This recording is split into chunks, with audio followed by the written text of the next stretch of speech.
সোমবার সারা দেশের সঙ্গে পশ্চিমবঙ্গে পালিত হচ্ছে মুসলিমদের সর্বোচ্চ ধর্মীয় উৎসব পবিত্র ঈদুল আজহা। কোরবানি ধর্মপ্রাণ মুসলিমরা মহান আল্লাহর সন্তুষ্টি লাভের জন্য তার ইসলামিক ক্যালেন্ডার অনুসারে পালিত হয় জিলহজ্জের 10তম দিনে। প্রতি বছর এই তারিখে উদযাপন করা হয়। আজ সোমবার পবিত্র ঈদুল আজহা সকালে ঈদগাহ ও মসজিদে নামাজ পাঠ করা হয়। নামাজ পাঠের পর পশু কোরবানি দেওয়া হয়। যে যার সামর্থ্য মতো কোরবানির জন্য প্রায় 1 মাস আগে থেকে পশু কিনে আনেন। ঈদুল আজহা মূলত একটি আরবি শব্দগুচ্ছ, এর অর্থ ত্যাগের উৎসব। এই উৎসবের মূলত প্রতিপাদ্য হলো ত্যাগ। এই দিনে মুসলিমরা ফরজের নামাজের পর ঈদগায় গিয়ে 2 রাকাত ঈদুল আজহার নামাজ আদায় করে এবং সাথে সাথে আর্থিক সামর্থ্য অনুযায়ী গরু, ছাগল ও উট আল্লাহর নামে কুরবানি করে।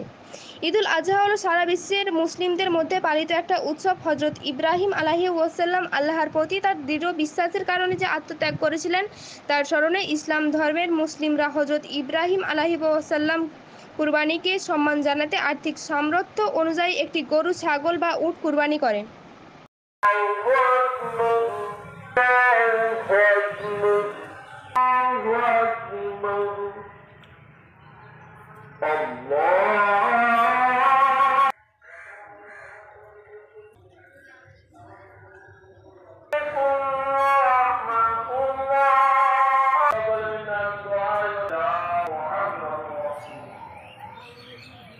রিপোর্টারি চালু করবি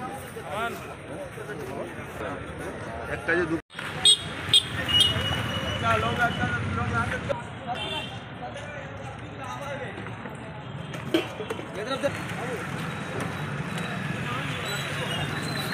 दे दे